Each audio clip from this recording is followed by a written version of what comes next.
Today we're going to talk about the unit circle. So we're going to determine the right triangle connection. A unit triangle is a triangle whose hypotenuse is 1 unit length. To find the exact sine and cosine values for specific measures of theta, we must use special right triangles and right triangle trig. The side length relationships for a 30, 60, 90 triangle and a 45, 45, 90 degree triangle are shown below. So remember when we did it, we said long leg equals short leg root 3. So remember that across from the 60 was the long leg, across from the 30 was the short leg, and of course this across from the 90 degrees is the hypotenuse. So in this case, the short leg would be x times root 3. So in this case, that means the long leg is x root 3, which you can see from the picture.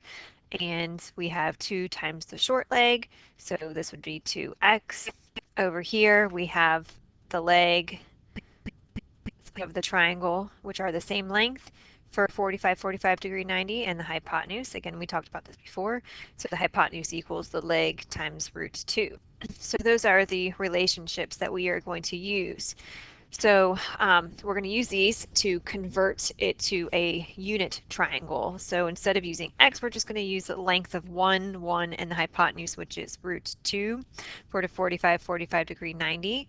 So if I want to convert this to a unit triangle, that means I want the hypotenuse to be 1, as you can see in the triangle to the right. So if I want to make this 1, well, if I have root 2 here, that means I would need to divide every side by the square root of 2. And when I do, I know root 2 divided by root 2 is equal to 1, because the same number divided by the same number is always 1. And then the legs are 1 over the square root of 2, but of course we want to rationalize the denominator always, so we're going to multiply by root 2 over root 2 to rationalize. And when we do, we get the leg is equal to root 2 over 2. So that's what we're going to use for the side lengths. So root 2 over 2 and root 2 over 2, and now we have the hypotenuse of 1. So this is what we call a unit triangle. And now we're going to do the same thing for our 30, 60, 90 triangle. So for this triangle, I missed the root 3 here. So for this triangle, we have 1, 2, root 3 from our relationship. So to get this as a unit triangle, we want the hypotenuse to be length 1. So that means we need to divide every side length by 2. So you can see that the short leg is equal to 1/2. We don't need to rationalize or do anything there. The hypotenuse is, of course, just 2 over 2, which equals 1. And then the long leg would be across from the 60, which is root 3 over 2. And again, we don't need a rationalized denominator. So we just need to label this triangle over here. So we know that's the 1. We're going to say this is the 60, which is root 3 over 2. And the 30 degrees is 1/2. So that's our unit triangle for, again, 30, 60, 90. So the diagram below shows a right triangle ABC placed on the unit circle. So that means, of course, that the unit circle has a radius of 1. Centered at the origin, the central angle measures 30 degrees, 45 degrees, and 60 degrees are shown. What is the length of the hypotenuse in each unit circle? Label this measure. So of course we just said that the hypotenuse is across from the right angle, which we know in this case for the unit triangle is 1, which is the radius of the circle. So the length is 1, which is the radius of the circle.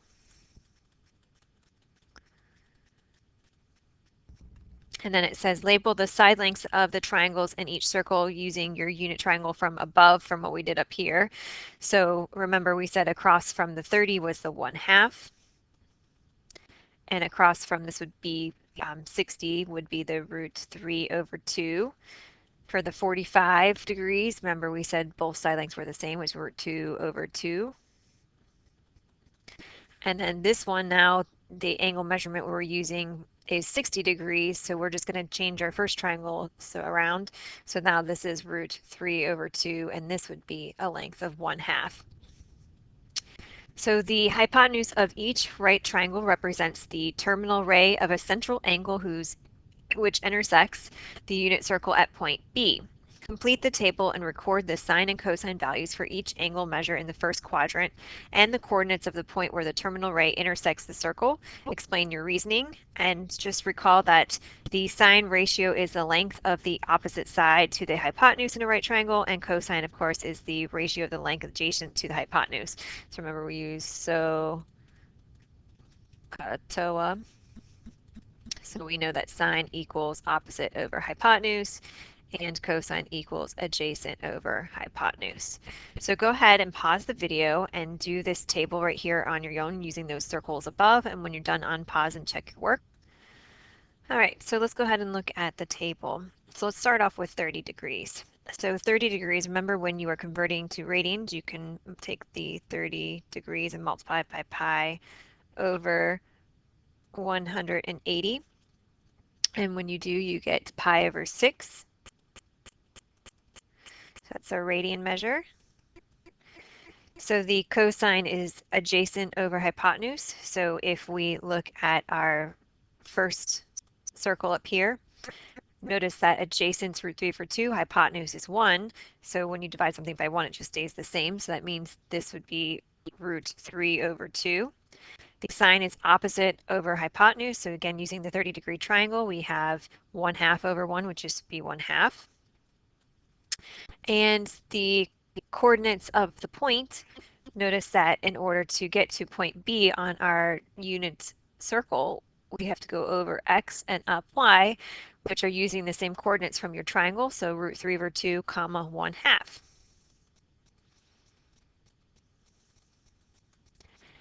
And let's go ahead and then do that for now the 45-degree triangle. So 45 degrees times pi over 180 gives us pi over 4.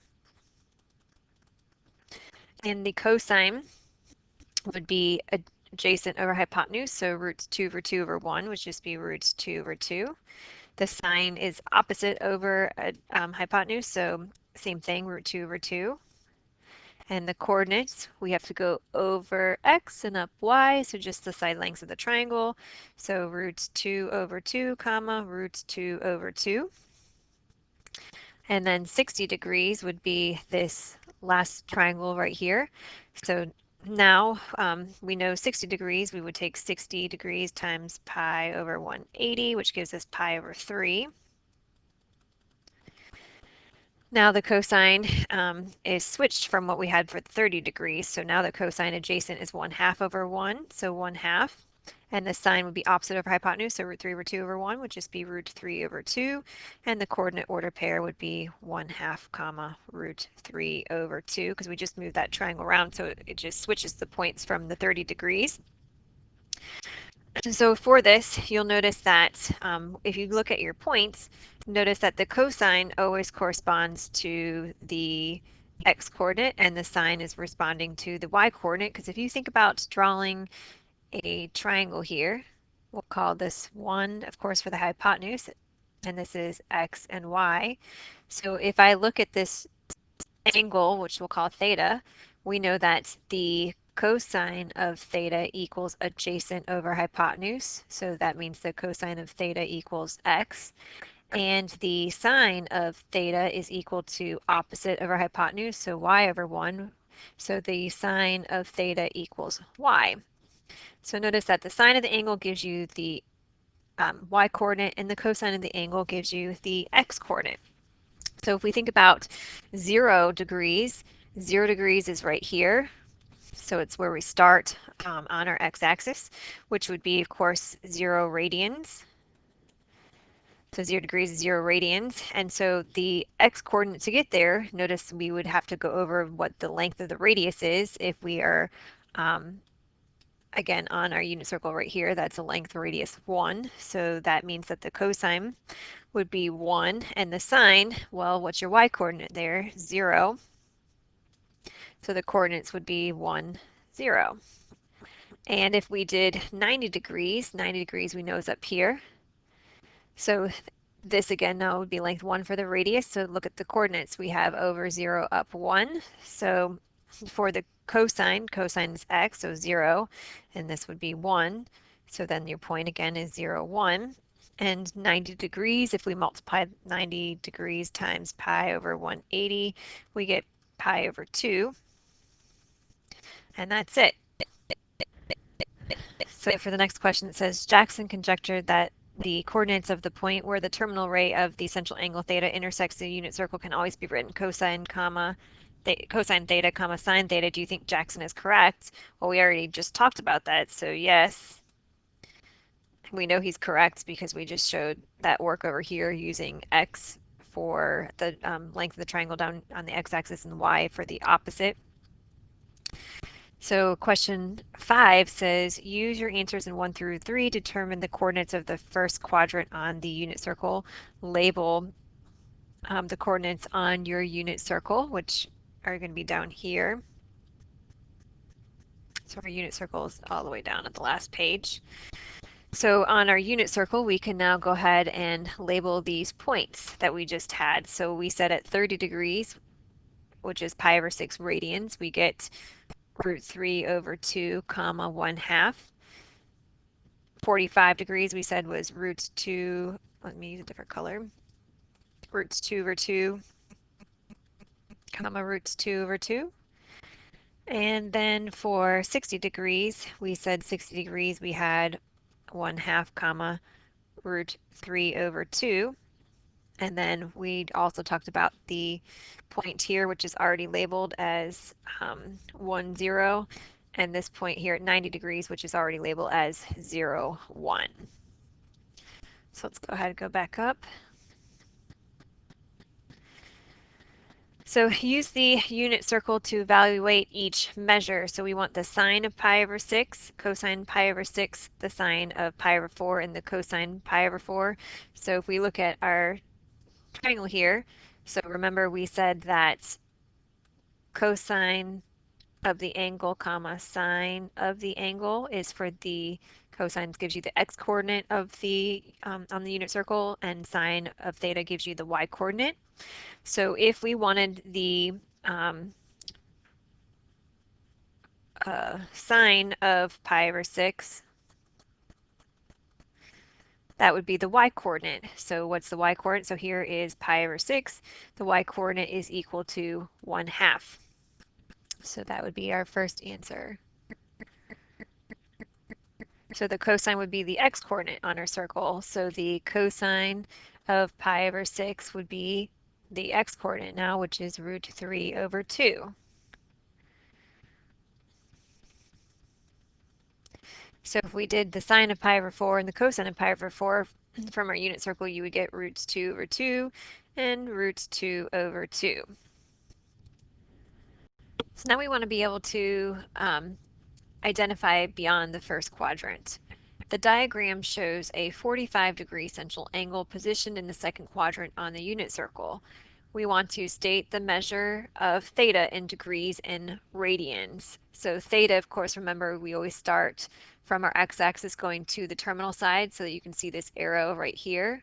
And theta is this angle, so that's the angle measurement that we are trying to find. So in this case, theta is going to be equal to, we're using a reference angle of 45 degrees in the second quadrant. So since we haven't gone past 180, we can take 180 minus that 45 to figure out what the other degree measure is.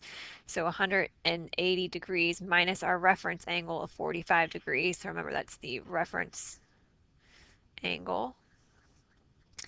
In that case, when we subtract, we get 135 degrees. So that tells us that from here to the terminal side is 135 degrees. And we can also convert this to radians by multiplying by pi over 180. So 135 degrees times pi over 180 gives us 3 pi over 4 radians. And remember, we don't need to label radians because if it doesn't have the degree symbol, we assume it's a radian measure. So that's why it's really important for degree measures that you always put that degree symbol there. So question C says, identify the coordinates of the point at which the terminal ray intercepts the circle. Explain your reasoning. So here is the point for B, so we want to figure out what the coordinates for that are on the unit circle. So we are using our 45 degree triangle, and remember we said that the hypotenuse we know is a length of 1. And for our unit triangle, we said this was root 2 over 2, and this distance was root 2 over 2. But you have to be careful because in quadrant 2, notice that your x value would be negative because you're going the negative direction. So this should be negative root 2 over 2, and this would be positive. And we already said before that for the coordinate order pair to go over x and up y, so the coordinates would be negative root 2 over 2, comma, root 2 over 2. So the triangle is the same coordinates from our first quadrant that we had when we drew our triangle. We had our B point was over here, and remember we said that was positive root 2 over 2, comma, positive root 2 over 2. The only difference is because we're in the second quadrant, we have to have a negative x coordinate. So it says, what do you notice about the coordinates of this point and the coordinates of the symmetrical point in the first quadrant? So the coordinates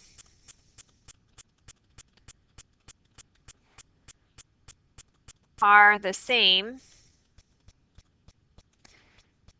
slash reflected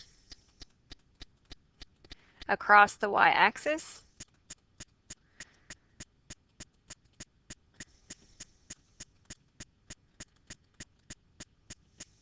except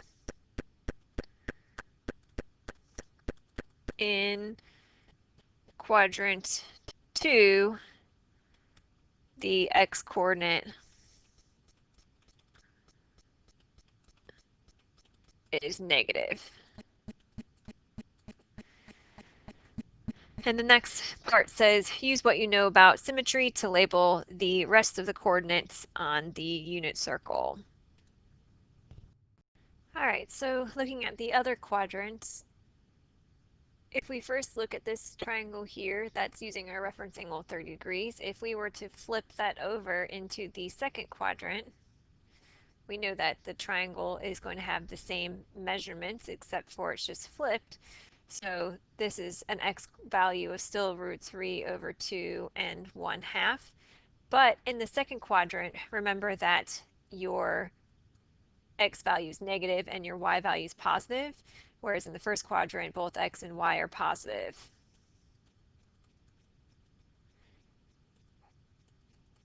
And so this point up here would then become negative root 3 over 2, comma, 1/2.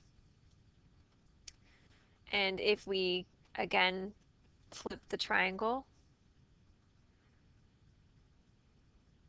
across the x-axis, the point would move down here, and so now this point becomes negative root 3 over 2, negative 1/2, because now the y-coordinate in quadrant 3 is also negative, so negative, negative. And if we flip it again to the fourth quadrant, now our x is positive, but y is negative. So now our coordinate becomes root 3 over 2, negative 1/2. So notice the point is the same, it's just that we're changing the signs depending on what quadrant we are in for our unit circle. So we could keep on going. Let's go ahead and look at the 45 degree triangle. So the 45 degree triangle would be here. And if we flip that over, it gives us this triangle here. So this coordinate would be negative root 2 over 2, comma, root 2 over 2. So the coordinate's the same, it's just that we're changing the sign. Same thing for quadrant 3. Both become negative x and y, so negative root 2 over 2, negative root 2 over 2. And in quadrant 4, we get negative root 2 over 2, and I'm sorry, not negative, positive root 2 over 2, and negative root 2 over 2, because x is positive, y is negative. So that would be for that quadrant. And then the last one we'd have is the reference angle of 60 degrees, which when we flip it over each of our axes, that means all of these points are going to be similar. We're just changing the sign. So now we have negative 1/2 root 3 over 2. And down here we have negative 1/2 and negative root 3 over 2. And in this quadrant, x is now positive 1/2 and y is negative, negative root 3 over 2. So now we have our point. So obviously, if you know the first quadrant, then you pretty much know every other quadrant. And we already said that the radius of the circle is a length of 1. So here, that's why the point is 1 comma 0, because we've gone over 1 but up none. And at 90 degrees, we get 0 comma 1. And at 180 degrees, negative 1, 0. And down here at 270 degrees, 0, negative 1. So our unit circle is very useful, which is why we're going to learn tricks in the next lesson about how to recall this quickly. So the next one says that we want to find the exact value of the following angles and using our knowledge of coterminal angles in the unit circle. So I move that down here. So sine of negative 30 degrees. So if I'm going to erase these triangles so we can see a little bit better. So 30 degrees we know is right here. So remember, when you're doing the negative, you go the opposite way. So this down here would be negative 30 degrees. And so what I like to do, remember to find your coterminal angles, you're going to add or subtract 360 degrees or 2 pi if you're in radians. So if I have the sine of 30 degrees, I'm going to put that in between 0 and 360 to figure out where I'm at in the unit circle. So if I take negative 30 degrees and add 360 degrees to that, that gives me 330 degrees. So that means that the sine of negative 30 degrees is going to be the same as the sine of 330 degrees. So the sine we know is the y-coordinate on our circle, and the y-coordinate is negative 1/2. So that equals negative 1/2. So that tells us this is negative 1/2. So they're the same. So if I have the cosine of 570 degrees, 570 is above 360, so I'm going to subtract 360 to find its coterminal angle. So this gives me the cosine of 570 minus 360 is 210 degrees, so that means that 570 degrees is coterminal of 210. So we have to find 210 degrees, which is right here on my circle, and the cosine would be the x-coordinate, which is negative root 3 over 2. So that means the cosine of 570 degrees is also going to be negative root 3 over 2. Looking at 510 degrees, again, that's above 360 on our circle, so I'm going to subtract 360 degrees. If I subtract 360, I get the sine of 150 degrees is coterminal with 510 degrees. So I just need to find 150 degrees, which is in quadrant 2, and that means we want the sine, which is the y-coordinate, which equals 1/2. For the next one, negative 480, of course, is below 360, so we're going to add 360 until we get something on our unit circle that's between 0 and 360. So I'm going to add 360.